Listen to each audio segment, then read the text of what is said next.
Bienvenue à toutes et à tous sur notre chaîne Vocation. Surprise les amis, on vous a emmené à Marseille. On va mettre évidemment du coup en avant le métier de charpentier naval. Laurent, digression, charpentier de marine. Bonjour Laurent et bienvenue au chantier naval Borg. Oh là là, voici Denis Borg, Denis Borg, le grand. C'est une immense joie, vraiment, de venir te voir. Et c'est une immense joie de vous accueillir dans mon petit atelier qui existe depuis 3 générations, 1956, charpentier de marine avec papa et grand-père. Et on continue à raconter leur histoire et ce qu'on peut faire de mieux pour faire flotter les rêves des gens sur leur bateau. En plus, il est extrêmement connu comme le loup blanc à Marseille, c'est vrai. On fait tout pour faire briller l'histoire du patrimoine maritime local. Si en plus on arrive à être hyper compétent dans ce qu'on sait faire, alors on peut commencer à être aimé. Ouais. Bon, et ben je crois que c'est parti. À tout de suite les amis.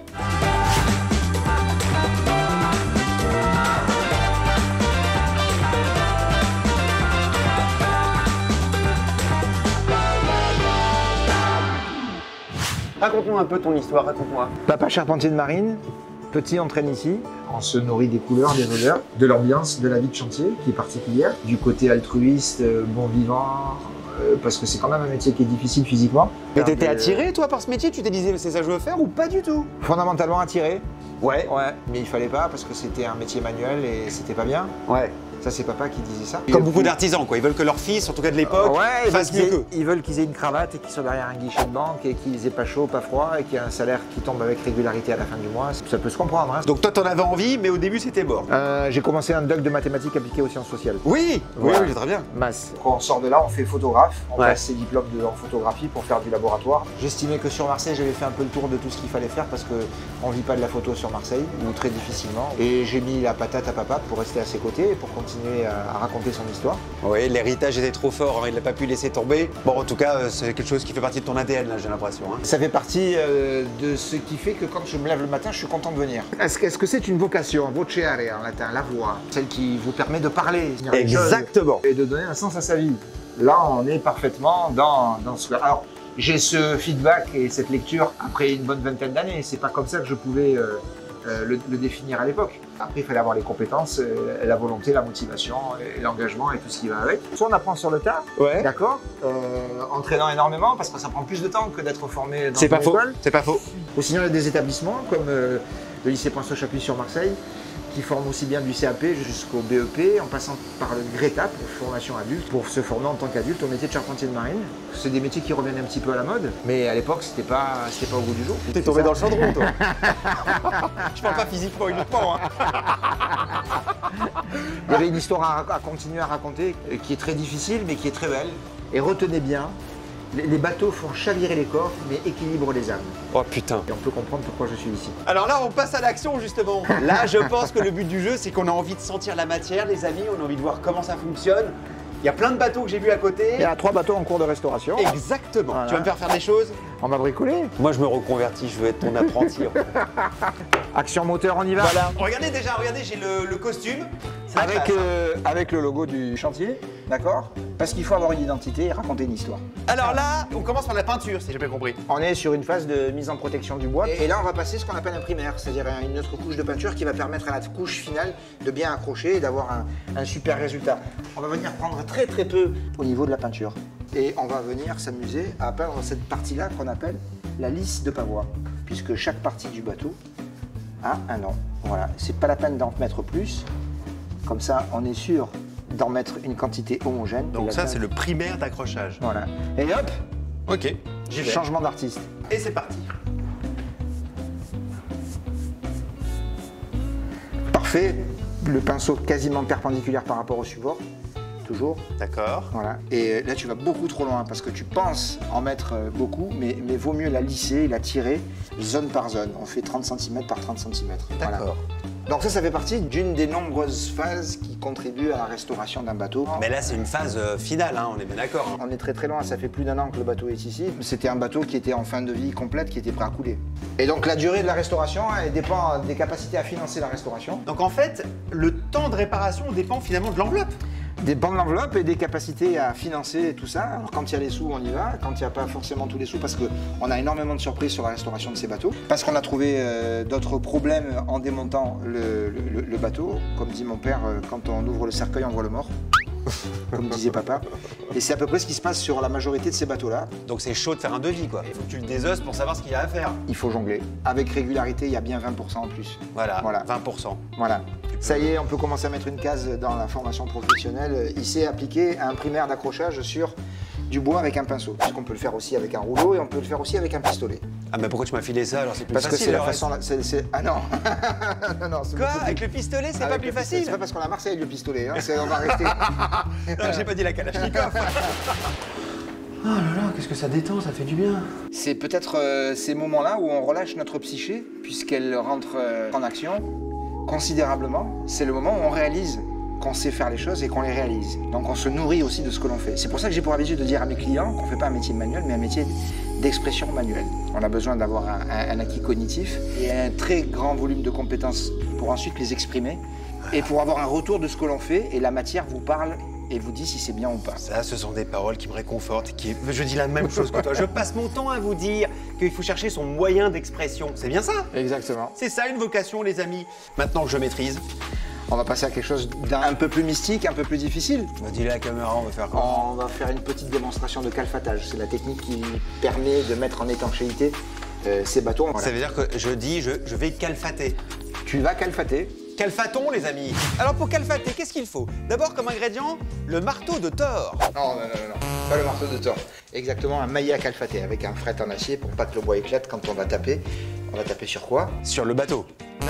Ah, un clou. Un clou. Non, pas un clou, un fer à calfater. Un outil qui va nous servir à faire rentrer le coton entre les deux bordées D'accord.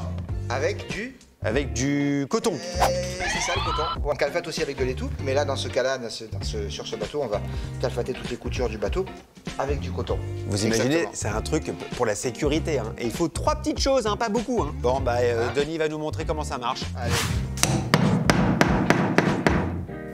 Alors le paradoxe, c'est qu'on ne tape pas comme une mule dessus. Hein. On va venir juste jeter le maillet sur le fer à calfater.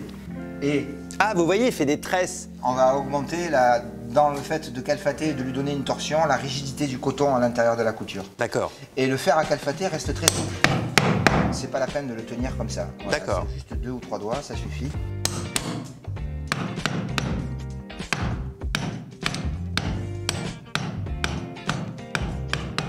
C'est sympa, quand même, C'est hein. un travail de patience. Une fois que le bateau sera à flot, par capillarité, les planches vont s'imprégner d'eau et vont se dilater, écraser le coton. Et en écrasant le coton, on fait l'étanchéité du bateau.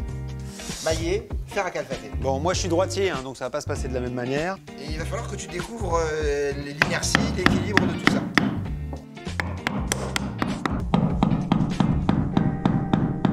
Non, mais là, attends, juste une chose. Là, c'est un bateau qui fait combien de mètres de long? Et tout petit, il fait 6 mètres 10. D'accord, ça prend combien de temps? 3-4 jours de travail.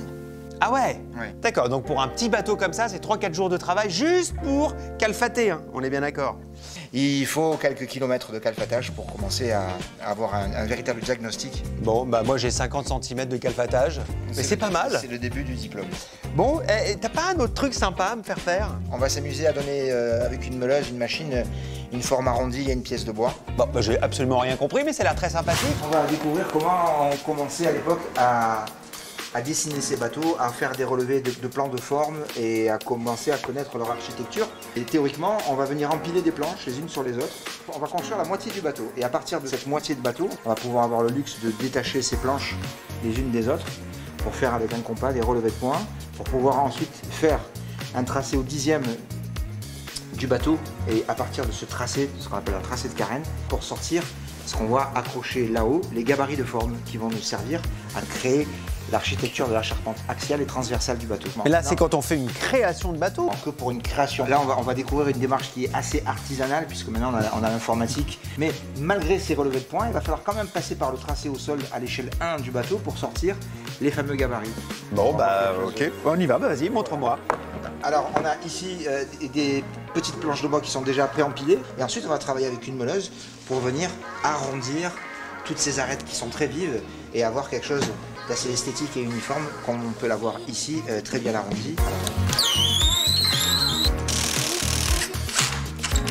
Donc le but du jeu, c'est de trouver le bon geste pour pouvoir avoir quelque chose d'homogène au niveau de la forme qu'on a envie de lui donner. Donc là, si j'ai bien compris, le but, c'est qu'on retrouve finalement... On retrouve la forme d'un bateau.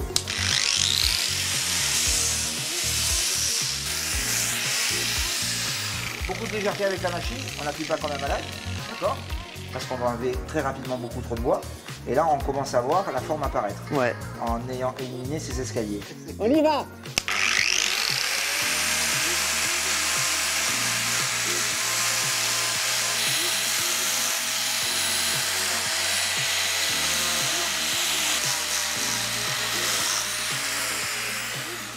C'est super! Bon les amis, on voit quand même la différence là, hein, entre les deux. Ça c'est Denis et son expertise. Et puis ça c'est moi. C'est un travail de débutant, mais c'est super! Non mais concrètement, combien ça coûte? Comment ça fonctionne? On sera pas riche. On parle de vocation, d'accord? On peut espérer un revenu mensuel de 2000 € à peu près.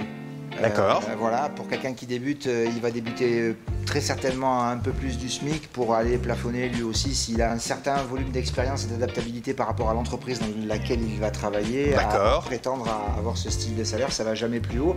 Après, la difficulté, c'est de pouvoir trouver des entreprises qui font le métier que je fais et où on va pouvoir essayer de recruter des gens qui vont pouvoir exprimer leurs compétences. Il y a Marseille, il y a la Bretagne. Bon, après, il y a l'étranger aussi, peut-être. On peut partir à l'étranger. Ils le font énormément. On peut aller travailler son métier de charpentier de marine au Portugal ou en Espagne. Ça se fait aussi dans le grand sud de l'Italie. On peut partir dans l'Europe du Nord aussi. Ouais. Il va falloir se rompre à l'exercice d'autres techniques. D'accord. Chaque région a sa culture associée à la façon dont on fait le niveau de finition des bateaux.